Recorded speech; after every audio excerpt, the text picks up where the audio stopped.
So good morning dear students. Now today we have to come to the next lecture of the first chapter in the class 9th, that is matter in our surrounding. ठीक, तो बेटा last class में हम लोगों ने matter के बारे में देखा था, 3 स्टेट्स ऑफ मैटर के बारे में देखा था, फिजिकल स्टेट के बारे में, सॉलिड लिक्विड गैस के बारे में। सॉलिड लिक्विड गैस का हम लोगों ने कंपैरिजन देखा था, कैसे हम लोगों ने कंपेयर किया था। इंटरमॉलिक्यूलर स्पेस देखा था क्या होता है, आपका डेंसिटी क्या होता है, मेल्टिंग पॉइंट, बॉइलिंग पॉइंट और सारे रिलेटेड टॉपिक्स जो थे आपके फिजिकल स्टेट ऑफ मैटर के अकॉर्डिंग हम लोगों ने पढ़े थे। आइए थोड़ा सा उसके बेसिस पर आप कुछ क्वेश्चंस कर लेते हैं। तो कुछ क्वेश्चंस हैं जैसे, ठीक है, लास्ट क्लास में हम लोगों ने कुछ क्वेश्चंस किए भी थे और कुछ क्वेश्चंस और कर लेते हैं। जैसे बेटा इसमें पहला क्वेश्चन है कि gas fills completely the vessel in which it is kept. एक गैस जिस भी कंटेनर में, जिस भी वेसल में रखा जाता है उसको पूरी तरह वो क्या कर लेता है, कंप्लीटली फिल कर लेता है। तो इसका मतलब जाहिर सी बात है, ये आपका लेटर सपोज अगर कंटेनर है तो कंटेनर में हम लोगों ने जैसे ही गैस भरेंगे, थोड़ी सी भी गैस भरेंगे ना, तो उसको पूरी तरह वो क्या कर लेगा, कवर कर लेगा। ठीक है ना। ऐसा क्यों होता है? इसलिए होता है क्योंकि इसका ना ही कोई, ठीक है, इसका ना ही कोई फिक्स शेप होता है, फिक्स शेप होता है, एंड ना ही कोई इसका क्या होता है, फिक्स्ड वॉल्यूम होता है। ठीक है ना। तो यानी यहाँ पास no fix shape and no fixed volume, that's why the gas fills completely the vessel in which it is filled। ठीक है, तो ये रहा आपका पहले का आंसर। नेक्स्ट देखिए, मिटाते चला जाता हूँ, ठीक है ना, समझ में आया। नेक्स्ट है a gas exert pressure on the walls of the container. बिल्कुल, gas exert pressure on the walls of the container. Actually gas का क्या होता है, ये रहा हमने कंटेनर लिया और इसमें हमने गैस भर दिया, तो गैस के पार्टिकल्स लगातार क्या करेंगे, मूव करते रहते हैं, पता है आपको। और जाहिर सी बात है अगर मूव कर रहे हैं तो लगातार इसके पार्टिकल गैस के लगातार वॉल्स ऑफ कंटेनर को हिट कर रहे हैं, और हिट करने की वजह से आपका इस पर क्या करेगा, प्रेशर पड़ेगा। हम लोगों ने ये पढ़ा था कि जो आपके गैसेस पार्टिकल्स हैं उनका मूवमेंट, उनका आपका लोकोमोशन सबसे ज़्यादा होता है, मूवमेंट उनका क्या होता है, सबसे ज़्यादा होता है। ठीक है ना। तो यानी यहाँ पास हम लोग सीधा सा आंसर लिखेंगे, because gas are constantly moving, gases are constantly moving। इधर लिख देता हूँ, रिफ्लेक्शन आ रहा होगा, because gases are constantly moving। Gas क्या करता है, लगातार क्या करता रहता है, मूव करता रहता है। इसकी वजह से वॉल्स ऑफ कंटेनर को जब ये हिट करता है तो उस पर क्या होता है, प्रेशर ऑक्यूपाई करता है। ठीक है, तो आइए हम लोग तीसरा आंसर देखते हैं। तीसरा आंसर है आपका, ए wooden table should be card A solid. एक वुडन टेबल को हम लोग सॉलिड क्यों कहेंगे, इसलिए कहेंगे सॉलिड की क्या प्रॉपर्टी होती है, बिकॉज इसका जो शेप और साइज क्या होता है, फिक्स होता है। बिकॉज इट हैव शेप क्या होता है, फिक्स होता है, और इसका वॉल्यूम भी क्या होता है, आपका फिक्स होता है। तो जिसका शेप और जिसका वॉल्यूम फिक्स होगा वो आपका क्या कहलाता है, सॉलिड कहलाता है, और वुडन टेबल में ऐसा होता है। ठीक, तो ये रहा आपका तीसरे का आंसर। ठीक है, चौथा देखिए। चौथा बोला we can easily move our hand in air but to do the same through a solid block of wood we need a karate expert. हम लोग हवा में आसानी से गैस को मूव, हाथ को अपने मूव करा लेते हैं, लेकिन अगर एक वुडन ब्लॉक होता है तो उसको उसमें मूव कराने के लिए हमें कराटे एक्सपर्ट चाहिए। हम लोग नहीं कर सकते, हम लोग करेंगे तो हाथ टूट जाएगा, है।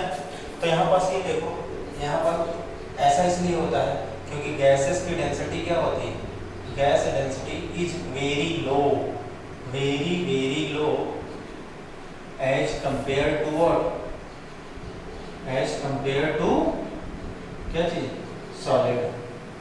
वुडन ब्लॉक क्या होता है, सॉलिड। इस वजह से हम लोग आसानी से हम लोग हाथ को अपने क्या कर लेते हैं, गैसेस स्पेस में मूव करा देते हैं। नेक्स्ट देखिएगा, नेक्स्ट जो बोला है बेटा, नेक्स्ट बोला है liquid have generally lower density as compared to solid but you may observe that ice floats on water। बिल्कुल सही बात है, आपको पता है कि जो सॉलिड होता है उसकी डेंसिटी लिक्विड से ज़्यादा होती है, लेकिन जब हम लोग बर्फ़ लेते हैं, बर्फ़ को पानी में डालते हैं तो उस पर तैरने लगता है। बर्फ़ सॉलिड ही तो होता है। तो ऐसा इसलिए होता है बेटा क्योंकि जो वाटर होता है वही आइस में कन्वर्ट होता है। सही है। तो जो वाटर होता है अगर हम लोग डेंसिटी की बात करें तो डेंसिटी इक्वल टू होता है मास अपॉन वॉल्यूम, पढ़ा होगा आप लोगों ने क्लास 8 में, ठीक। तो जब वाटर का जब इसमें जब कन्वर्जन होता है आइस में तो वॉल्यूम इसका क्या हो जाता है, इंक्रीज हो जाता है। वाटर का कन्वर्जन जब आइस में होता है तो इसका वॉल्यूम क्या होता है, इंक्रीज हो जाता है, लेकिन मास वैसा ही वैसा रहता है। तो जैसे ही वॉल्यूम इंक्रीज होता है तो यहाँ पर डेंसिटी क्या हो जाएगी, डिक्रीज हो जाएगी। तो आइस के केस में वॉल्यूम ज़्यादा होने की वजह से वाटर के फॉर्म में आइस में डेंसिटी क्या होने के कारण से, कम होने के कारण से आपका आइस क्या करता है, वाटर पर फ्लोट कर लेता है, ठीक है। तो आज बात समझ में इस तरह से हम लोगों ने देखा इन 4-5 क्वेश्चन का आंसर जो कि आपके एनसीईआरटी के क्वेश्चंस थे, ठीक। Now we have to come to the next topic, और जो नेक्स्ट टॉपिक है आपका वो थोड़ा सा हम लोग देख लेते हैं। नेक्स्ट टॉपिक में आखिर वास्तव में हमारे पास क्या है, क्या कंटेंट है और क्या चीज़ बताया गया है, बहुत ही अच्छा टॉपिक है। Can matter change its state, क्या कौन सा टॉपिक बेटा, can matter change its state. तो आओ उसके बारे में देखते हैं, क्या मैटर अपने स्टेट को चेंज कर सकता है, तो देखते हैं।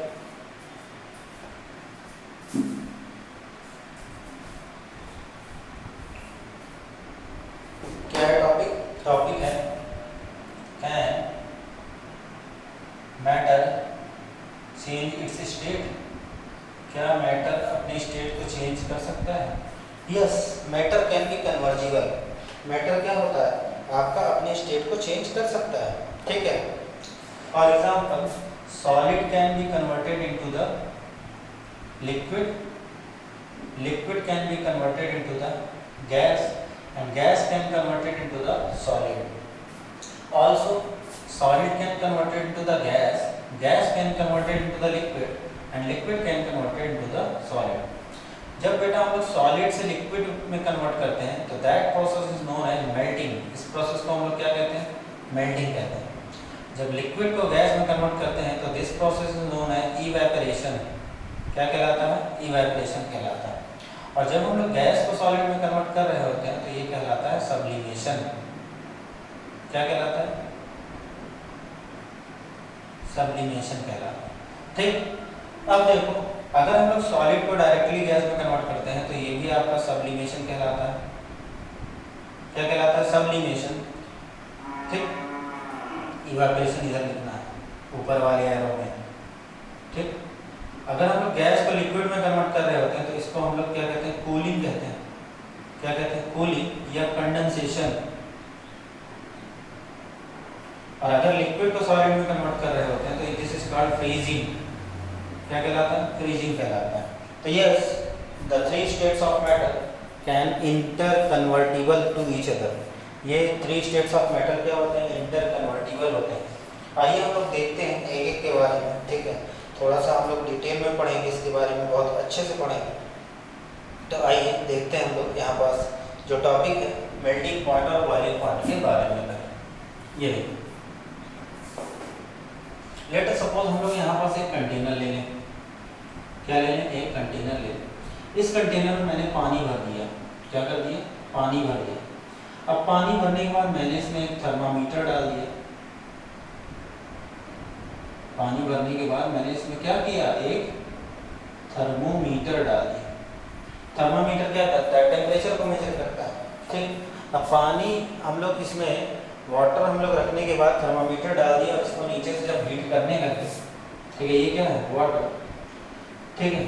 तो एक समय ऐसा आएगा, ठीक है, एक समय ऐसा आएगा कि वाटर क्या होगा, बॉयल होना शुरू हो जाएगा।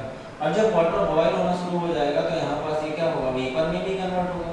तब आप देखोगे जब शुरुआत में धीरे धीरे गर्म करना शुरू करोगे ना तो यहाँ पास जो थर्मामीटर होगा इसका पारा धीरे धीरे गर्म ऊपर चढ़ेगा, ठीक है। और जैसे ही ये आपका इवेपोरेट होना शुरू हो जाएगा, कम्प्लीटली बॉइलिंग होना शुरू हो जाएगा, तो यहाँ पास ये क्या हो जाएगा, 100 डिग्री सेल्सियस के तापमान पर, टेम्परेचर पर थर्मामीटर अपने ब्लिंक को क्या कर देगा, रोक देगा। तो इसका मतलब एक ऐसा टेम्परेचर जिस पर आपका वाटर बॉयल होना शुरू हो गया, उसको हम लोग क्या कहते हैं, बॉइलिंग पॉइंट कहते हैं, क्या कहते हैं, बॉइलिंग पॉइंट कहते हैं। यानी अगर तुमने इस आग को, इस वाटर को 90 डिग्री सेल्सियस का टेम्परेचर दिया है, ठीक है, तब ये वाटर बॉयल नहीं होगा। 90 डिग्री सेल्सियस छोड़ो, अगर तुमने यहाँ से 99 से 95 ले गए, 96 ले गए, 97 ले गए, 98 ले गए, तब भी आपका क्या होगा, तब भी आपका वाटर बॉयल होना शुरू नहीं होगा। लेकिन जैसे ही आप इसको 100 डिग्री सेल्सियस पर ले जाओगे, 100 डिग्री सेल्सियस पर आपका वाटर तुरंत क्या होगा, बॉयल होना शुरू हो जाएगा। और वो टेम्परेचर जिस पर आपका कोई भी लिक्विड, ठीक है, वेपर में कन्वर्ट होना शुरू हो जाता है, उसको हम लोग क्या कहते हैं, बॉइलिंग पॉइंट कहते हैं। क्या कहते हैं, बॉइलिंग पॉइंट। तो यानी हम लोग लिख लें the temperature at which the liquid start boiling, the liquid start boiling is called what, is called boiling point। इसी को हम लोग क्या कहते हैं बेटा, बॉइलिंग पॉइंट कहते हैं, ठीक है ना। The temperature at which the liquid start boiling is called boiling point.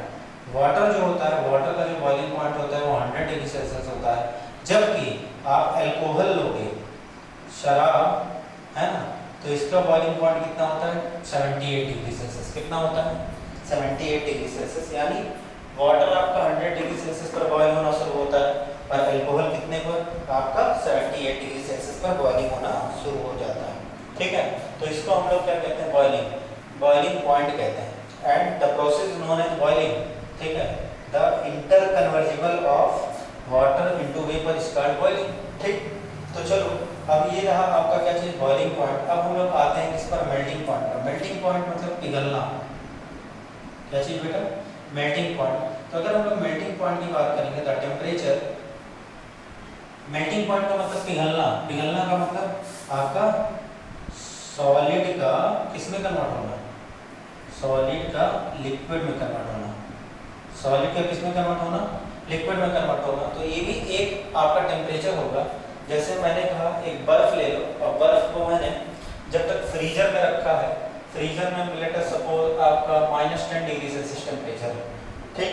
फिर मैंने उस फ्रीजर के ब्लिंकर को चेंज किया, मैंने -9 डिग्री पर लाया, मैंने -8 डिग्री सेल्सियस पर लाया, मैंने -7 डिग्री सेल्सियस पर लाया, मैंने -6 डिग्री सेल्सियस पर लाया, और लाते लाते मैंने देखा, ठीक है, -1 डिग्री सेल्सियस तक, तब भी आपका वो जो आइस था वो पिघल नहीं रहा था। लेकिन जैसे ही मैं आपका 0 डिग्री सेल्सियस पर आया, वो वाटर क्या हो गया, पिघलना शुरू हो गया। यानी ऐसा टेम्परेचर जिस पर कोई भी सॉलिड लिक्विड में कन्वर्ट होना शुरू हो जाए, उसको हम लोग क्या कहते हैं, मेल्टिंग पॉइंट बोलते हैं, ठीक है। The interconvertible of solid into liquid is called melting। इस प्रोसेस को हम लोग क्या कहते हैं, melting। and the temperature is known as melting point, and temperature is known as melting point। इसी को हम लोग क्या कहते हैं बेटा, melting point कहते हैं, ठीक है। क्या कहते हैं, melting point कहते हैं, ठीक है। अभी हम लोग लेटेंट हीट के बारे में पढ़ेंगे। लेटेंट हीट बहुत ही अच्छा टॉपिक है, ठीक है। तो अभी हम लोग तो इंटर कन्वर्जिबल ऑफ मैटर देख रहे हैं। तो इंटर कन्वर्जिबल ऑफ मैटर में जो जो टॉपिक्स आपके कवर होते हैं उसको देख लिया जाए, फिर हम लोग लेटेंट हीट पर आएंगे। लेटेंट हीट आपका बहुत अच्छा टॉपिक है, ठीक। तो यानी वो टेम्परेचर जिस पर आपका लिक्विड वेपर में कन्वर्ट होना शुरू होता है उसको हम लोग बॉइलिंग पॉइंट कहते हैं, और वो टेम्परेचर जिस पर आपका सॉलिड लिक्विड में कन्वर्ट होना शुरू होता है उसको हम लोग क्या कहते हैं, आपका मेल्टिंग पॉइंट बोलते हैं। क्या बोलते हैं बेटा जी, मेल्टिंग पॉइंट बोलते हैं, ठीक है। यानी आप सिंपल लैंग्वेज में कह सकते हो, amount of heat energy required to change 1 kg of solid to liquid at atmospheric pressure is called melting point. क्या चीज, लिखते हैं, चलो लिख देते हैं, ठीक। ये या तो आप एक सिंपल डेफिनेशन याद रखो, ठीक है ना। हम लोग हमेशा किसकी बात करेंगे, हम लोग 1 kg की बात करेंगे, ठीक है। यानी हम लोगों ने यहाँ पर जो भी कन्वर्ट किया था, चाहे आपका वाटर को वेपर में कन्वर्ट किया था, चाहे आपका आइस को लिक्विड में कन्वर्ट करना शुरू किया था, वो आपका 1 kg की बात करेंगे। किसकी, 1 kg की, है ना। तो वही amount of heat required to convert 1 kg of solid into liquid is known as what, melting point. ठीक है, या तो जो डेफिनेशन मैं लिखवाया हूँ वो भी आप लिख सकते हो, बिल्कुल गड़बड़ नहीं है। ठीक है, तो आइए बेटा हम लोग नेक्स्ट टॉपिक देखते हैं, और नेक्स्ट टॉपिक है आपका क्या चीज, सब्लिमेशन। सब्लिमेशन का मतलब क्या होता है? नेक्स्ट टॉपिक क्या है आपका, सब्लिमेशन। सब्लिमेशन का मतलब होता है आपका सॉलिड का गैस में कन्वर्ट होना, सॉलिड का गैस में कन्वर्ट होना। ठीक है ना, तो अगर एक सिंपल सी हम लोग एक एग्जांपल देखें, तो एग्जांपल में लेट अस सपोज हम लोग चलो एक प्रैक्टिकल एक्सपेरिमेंट देख लेते हैं। हम लोगों ने लेट अस सपोज यहाँ पास इस तरह से हम लोगों ने क्या लिया, एक कंटेनर लिया। क्या लिया? एक कंटेनर लिया। अब इस कंटेनर में मैंने यहाँ पास कॉटन लगा दिया। क्या लगा दिया? कॉटन। ठीक है, और यहाँ पास NH4Cl ले दिया। यहाँ पास क्या ले लेना, NH4Cl लेना, एमोनियम क्लोराइड। ठीक, सॉलिड पार्टिकल होते हैं अमोनियम क्लोराइड के। कैसे पार्टिकल होते हैं बेटा? सॉलिड होते हैं। जब बेटा हम लोग इसको हीट करना शुरू करेंगे ना, तो हीट करेंगे तो हम देखेंगे कि ये जो आपका एमोनियम क्लोराइड है ये डायरेक्टली वेपर में कन्वर्ट होना शुरू हो जाएगा, और वेपर में कन्वर्ट होकर इस वॉल्स ऑफ कंटेनर पर डायरेक्टली क्या हो जाएगा, जाकर स्टिक कर जाएगा। यानी ये सॉलिड किस में कन्वर्ट हुआ बेटा? गैस में कन्वर्ट हुआ। ठीक है, और गैस में कन्वर्ट होने के बाद ये क्या करेगा, जाकर स्टिक कर जाएगा। यानी that process is known as what, sublimation. इसी को हम लोग क्या कहते हैं? सब्लिमेशन कहते हैं।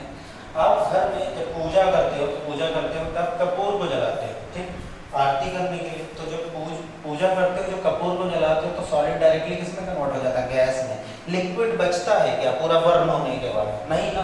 तो that process is known as what, sublimation. इसी प्रोसेस को हम लोग क्या कहते हैं? सब्लिमेशन कहते हैं।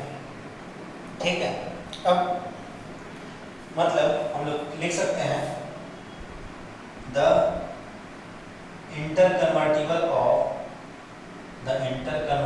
of solid directly into gas, solid directly into gas, और क्या चीज? Vapour, is called what? is called क्या चीज? सब्लिमेशन। is called बेटा क्या चीज? is called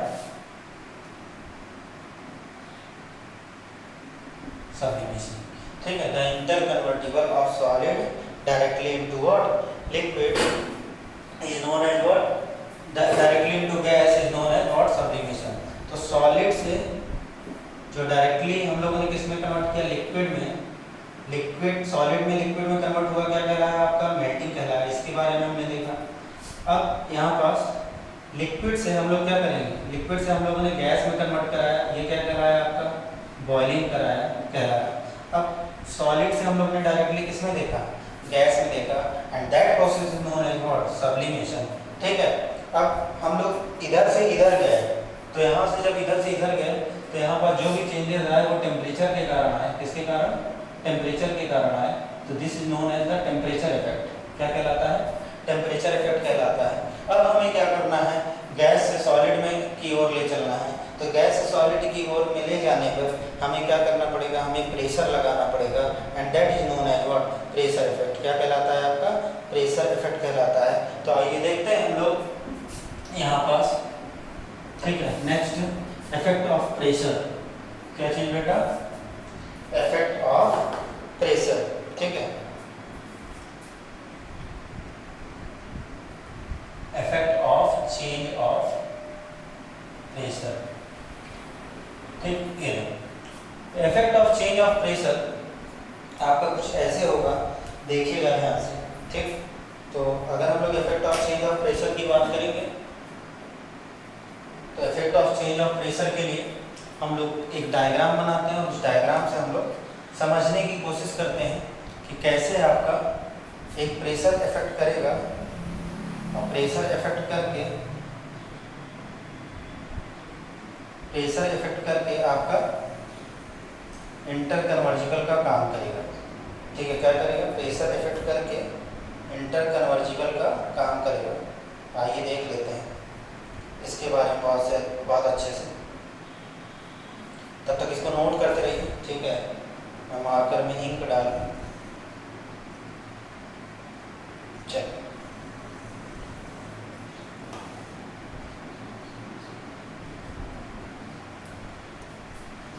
चलिए बेटा देखते हैं हम लोग। अब देखो effect of change of pressure की बात करोगे तो अभी तक हमारे पास क्या था, हमने कहा ये रहा आपका गैस, क्या रहा, एक हम लोग कंटेनर लिए, क्या लिए, कंटेनर लिए इस तरह से, ठीक। इस कंटेनर मैंने इस पर मूवेबल पिस्टन लगा दिया, क्या लगा दिया, मूवेबल पिस्टन, पिस्टन बोलते हैं। पिचकारी, देखो पिचकारी, पिचकारी में जो ऊपर जो खींचने वाला होता है उसको हम लोग पिस्टन कहते हैं। या तो सिरिंज देख लो, सिरिंज, सिरिंज जो डॉक्टर जिससे सुई लगाता है, ठीक है ना, वो भी आपका मूवेबल पिस्टन होता है। तो ये हम लोग क्या लगा दिया, इस पर एक मूवेबल पिस्टन लगा दिया, दिस इज व्हाट, पिस्टन। और इस पिस्टन से हम लोग एक्सटर्नल प्रेशर देना शुरू किए, पी एक्सटर्नल, एक्सटर्नल प्रेशर देना शुरू किया। अब जैसे ही हम लोग एक्सटर्नल प्रेशर देना शुरू करेंगे, यहाँ पास हमने क्या भर दिया, गैसेस पार्टिकल, क्या चीज, इस तरह से हम लोगों ने यहाँ पास गैसेस पार्टिकल भर दिया, ठीक। ये क्या था आपका गैस। हम लोगों ने अब एक्सटर्नल प्रेशर देना शुरू किया। तो जब हम लोग एक्सटर्नल प्रेशर देना शुरू करेंगे, जब हम लोग यहाँ पास एक्सटर्नल प्रेशर देना शुरू करेंगे तो जाहिर सी बात है पिस्टन को हम लोग मूव कराएंगे, ऊपर से प्रेशर डालेंगे, पिस्टन नीचे जाएगा। तो जैसे ही पिस्टन नीचे जाएगा, ये जो पार्टिकल्स थे गैसेस वाले जो इतने एरिया में थे, वो पार्टिकल्स क्या होंगे, अब और थोड़े एरिया में ऑक्यूपाई करेंगे। और जब थोड़े एरिया में ऑक्यूपाई करेंगे तो इनकी डेंसिटी बढ़ेगी, और डेंसिटी जब बढ़ेगी तो ये किस में कन्वर्ट हो जाएंगे, आपका लिक्विड में, किसमें, लिक्विड में कन्वर्ट हो जाएगा, ठीक है। तो this is what inter convertible of what solid का। क्या हम लोगों ने क्या किया, हम लोगों ने प्रेशर दिया, प्रेशर दिया तो ये किस में कन्वर्ट हो गया, लिक्विड में। अब यहाँ पास और प्रेशर ऑक्यूपाई करते हैं, और प्रेशर ऑक्यूपाई करते हैं, दिख रहा है कि नहीं, हाँ चलो दिख रहा है थोड़ा बहुत। और हम लोगों ने प्रेशर ऑक्यूपाई कर दिया। तो जब और प्रेशर ऑक्यूपाई करेंगे तो जाहिर सी बात है ये रहा आपका, ठीक। और प्रेशर हम लोगों ने एक्सटर्नल प्रेशर लगाया, तो जाहिर सी बात है प्रेशर और बढ़ाने पर, प्रेशर और ज़्यादा बढ़ाने पर हमारा क्या होगा, ये जो आपके पार्टिकल्स हैं लिक्विड वाले और ज़्यादा डेंसर हो जाएंगे, क्या होंगे, और ज़्यादा डेंसर हो जाएंगे कुछ इस तरीके से। और जाहिर सी बात है डेंसिटी अगर बढ़ने शुरू हो गई तो ये अपना स्टेट भी चेंज करना शुरू कर देगा। तो यहाँ पास इस तरह से हम लोगों ने क्या किया, इसकी डेंसिटी इंक्रीज की। और डेंसिटी जब इंक्रीज करेंगे यहाँ पास, ये देखो अभी दिख रहा है, देखो यहाँ पर जैसे ही हम लोगों ने यहाँ पर प्रेशर इंक्रीज किया तो यहाँ पर डेंसिटी इंक्रीज हो गई। और जैसे ही डेंसिटी इंक्रीज होगी ये किस में कन्वर्ट हो जाएगा, आपका सॉलिड में। किसमें बेटा, सॉलिड। ये क्या था आपका, गैसेस स्टेट था, ठीक, क्या था, गैसेस स्टेट था, ठीक। तो आइए देखते हैं इसके बारे में थोड़ा सा मोर डिटेल में। चलिए तो ठीक है बेटा, यहाँ पास ये देखो और डिटेल में पढ़ लें इसको। तो ये था आपका गैसेस, ये था लिक्विड, और ये था क्या चाहिए आपका सॉलिड। तो जैसे जैसे हमने प्रेशर इंक्रीज करना शुरू किया, प्रेशर इंक्रीज करने पर यहाँ पास gas can be converted to the liquid and liquid can be converted to the solid, ठीक है। और गैस का लिक्विड में कन्वर्ट होना क्या कहलाता था बेटा, कूलिंग कहलाता है। जबकि लिक्विड का इसमें सॉलिड में कन्वर्ट होना फ्रीजिंग कहलाता है, ठीक। यानी प्रेशर अगर हम लोग देंगे तो गैस से सॉलिड की तरफ भागेगा, और अगर हम लोग इधर से टेम्परेचर देना शुरू करें, ये देखो एरो देख ध्यान देना, इधर से हम लोग ने टेम्परेचर देना शुरू कर दिया तो टेम्परेचर इंक्रीज होने से किधर से किधर, सॉलिड से गैस की तरफ जाता है, ठीक है ना। आ रही बात समझ में। तो हमने क्या देखा यहाँ पास किस तरह से आपका सॉलिड, तो यहाँ पास ये देखो सॉलिड लिक्विड में कन्वर्ट होता है तो इसको हम लोग क्या कहते हैं, मेल्टिंग। और यहाँ पास जब लिक्विड गैस में कन्वर्ट होता है तो ये क्या कहलाता है आपका, बॉइलिंग, ठीक है। तो इस तरह से हमारा क्या हो गया, इंटर कन्वर्जिबल ऑफ मैटर होगा। एक में हमारा टेम्परेचर इफेक्ट था, दूसरे में हमारा क्या था आपका प्रेशर इफेक्ट था। तो इस तरह से हम लोगों ने देखा किस तरह से आपका सॉलिड का लिक्विड में, लिक्विड का गैस में, गैस का सॉलिड में, सॉलिड का लिक्विड में, और सारे प्रोसेस हम लोगों ने देखे। इसी को हम लोग क्या कहते हैं, इंटर कन्वर्जिबल ऑफ मैटर कहते हैं। क्या कहते हैं बेटा जी, इंटर कन्वर्जिबल ऑफ मैटर कहते हैं। आ रही बात समझ में, ठीक है ना। तो आइए हम लोग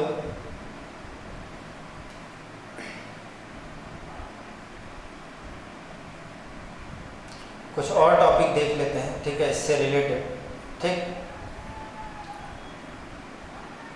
जैसे क्वेश्चन है इसमें, आइए देखते हैं क्वेश्चन एनसीईआरटी का। बेटा अच्छे से नोट करिए, समझिए, जहाँ पे डाउट हो कमेंट बॉक्स में कमेंट करिए। ठीक, पर्सनल नंबर पर आप पूछ सकते हैं, पर्सनल नंबर आप लोग को पता होना चाहिए। ठीक है, तो बेटा यहाँ पास एक क्वेश्चन है, और क्वेश्चन है आपका, for any substance why does the temperature remains constant during change of state. ठीक, तो इसको हम लोग अभी लेटेंट हीट के बारे में नहीं पढ़े हैं। अगला टॉपिक हमारा क्या होगा, आपका लेटेंट हीट होगा। और लेटेंट हीट से पहले हमें एक टॉपिक छोटा सा देख लेना है, इवेपोरेशन। क्या चीज़ बेटा, इवेपोरेशन। क्या चीज़, इवेपोरेशन। ठीक है, तो अभी हम लोग एक टॉपिक और था, क्या चीज़, इवेपोरेशन। तो इवेपोरेशन के बारे में अगर हम लोग लिखेंगे तो इवेपोरेशन क्या होता है, the process of conversion of liquid into vapor is called evaporation। ठीक, वो प्रोसेस जिस पर आपका लिक्विड किस में कन्वर्ट होगा, वेपर में कन्वर्ट होगा। Liquid can be converted to the vapour, और इसी प्रोसेस को हम लोग क्या कहते हैं, इवेपोरेशन कहते हैं। ठीक है, सब एक नंबर में आता है। ठीक है, तो बेटा अब हम लोग इतनी चीज़ें देखें, इतनी चीज़ें देखने के बाद हमें लेटेंट हीट को पढ़ाने में आपको बहुत ज़्यादा दिक्कत नहीं आएगी। इतना ही रखते हैं, बाकी नेक्स्ट क्लास में मिलेंगे। नेक्स्ट क्लास में हो सकता है कि ये चैप्टर भी कंप्लीट हो जाए।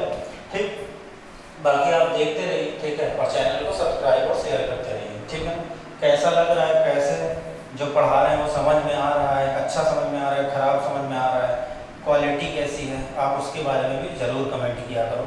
ठीक है, चलिए तब तक के लिए जय हिंद, वंदे मातरम।